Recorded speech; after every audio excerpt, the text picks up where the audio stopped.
Because at worst, it's conscious bias. And that I would hate to assume from any of the people on the other side. Will the gentleman yield? Sure. I appreciate your passion. Are you suggesting that you're certain that none of us have non-white children? Because you reflected on your black son and you said none of us could understand. Matt, stop. I'm not about to get sidetracked about the color of our children. We're talking about black kids. I reclaimed my time. You said that. I reclaimed my time. I know. You want the discussion? I know that gentleman reclaimed his time. I said I reclaimed my time. I already know that there are people on the other side that have black grandchildren. It is not about the color of your kids.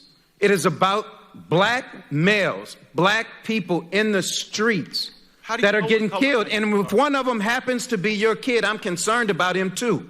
And clearly I'm more concerned about him than you are. So let's be clear about that. You're claiming you're more concerned for my family than I do? Who in the hell do you think you are? If the shoe fits. You don't know how much we care about our families. Kick, dog, holler. You should take those words down. I know you care about your family and love your family. The gentleman will suspend. The gentleman will suspend. The time belongs to the gentleman from Louisiana. Cedric, would you yield? Was that a nerve?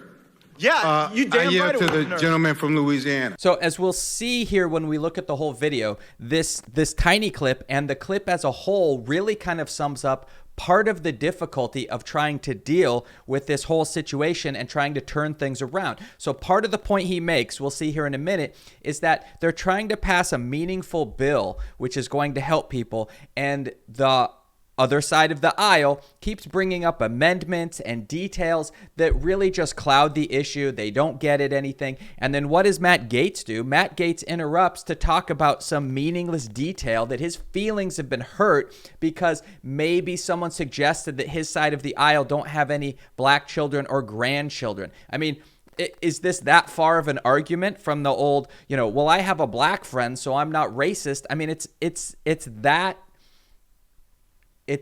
that blind to exactly what the actual situation is. And he calls it out, right? Representative Richmond calls it out and says, that's not what we're talking about. We're not talking about whether people on here have, black grandchildren or not. Say we're trying to fix the problem. And Gaetz gets his feelings hurt and gets a bunch of emotions and can't handle the fact that maybe some detail went by that he doesn't agree with, and he completely misses the point of the whole conversation. Okay, let's take a look at the entire conversation here. Mr. Chairman, let me just start by saying I am absolutely sitting here offended and angry as hell. And I want to explain to what we always say is how we refer to each other, my good friends on the other side. By the time I'm finished, you will be clear that we are not good friends. As a black male who went to the 5th best public high school in the country, who was a victim of excessive force, who has a black son, who has worries that you all don't, and to my colleagues, especially the ones that keep introducing amendments that are a tangent and a distraction from what we're talking about, you all are white males, you never lived in my shoes, and you do not know what it's like to be an African-American male. And all I'm saying is, if you are opposed to this legislation, let's just have the vote.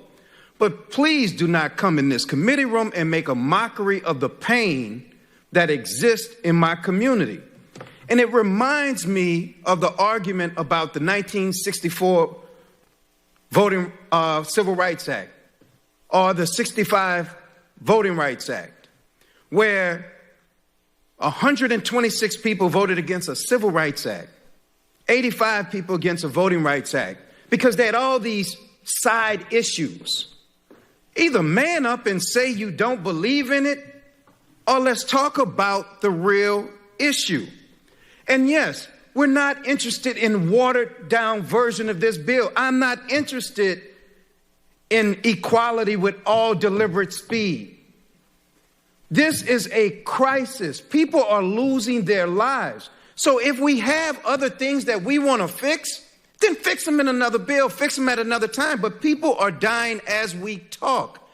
So I am not interested in moving at a snail's pace. I am not interested in a watered-down bill that mandates nothing. I'm not interested in studying Antifa. I'm not even interested in studying the Klan or sovereign citizens right now, because that is not the imminent threat that black men face on a daily basis. And right now, too often, it is law enforcement, those who were sworn to protect and to serve. And so all we're asking today is to deal with that. I don't mind dealing with other pieces of legislation. I don't mind dealing with other issues that you all may have. And what I don't want to leave this conversation with, and why I'm speaking now instead of later, is because I don't want you all to leave here saying, well, we didn't know. We didn't know that's how you felt, Cedric. I want it to be crystal clear, and I will give you the benefit of the doubt that it is an unconscious bias that I'm hearing, because at worst it's conscious bias, and that I would hate to assume from any of the people on the other side. Will the gentleman yield? Sure. I appreciate your passion. Are you suggesting that you're certain that none of us have non-white children? Because you reflected on your black son and you said none of us could understand. Matt, stop. I'm not about to get sidetracked about the color of our children. We're talking about black kids. I reclaimed my time. You said that. I reclaimed my time. I know. You want the discussion? I know that gentleman reclaimed his time. I said I reclaimed my time. I already know that there are people on the other side that have black grandchildren. It is not about the color of your kids. It is about black males, black people in the streets that are getting killed. And if one of them happens to be your kid, I'm concerned about him too. And clearly I'm more concerned about him than you are. So let's be clear about that. You're claiming you're more concerned for my family than I do? Who in the hell do you think you are? Gentlemen, if the shoe fits. You don't know how much we care about our families. Kick dog holler. You should take those words down. I know you care about your family and love your family. The gentleman will suspend. The gentleman will suspend. The time belongs to the gentleman from Louisiana. Cedric, would you yield? Was that a nerve? Yeah, you damn right. I yield to the gentleman from Louisiana. I say this honestly.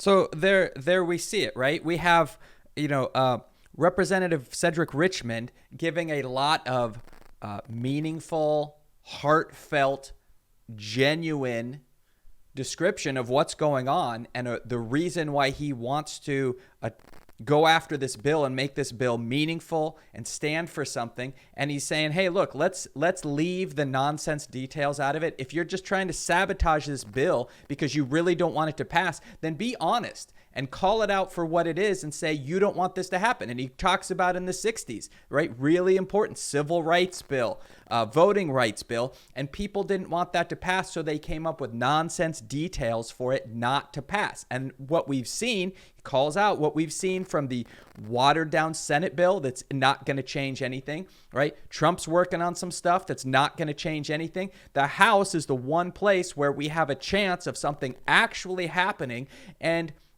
Gaetz comes out and basically fulfills, like he basically plays the role that Representative Cedric Richmond was describing, which is he gets so upset. I mean, think about what Gaetz was getting upset about. It was nothing, right? We're talking about individuals who are talking about being murdered in the streets versus Gaetz is offended that someone said that maybe he doesn't care enough about members of his family, and that's what he's going to freak out about.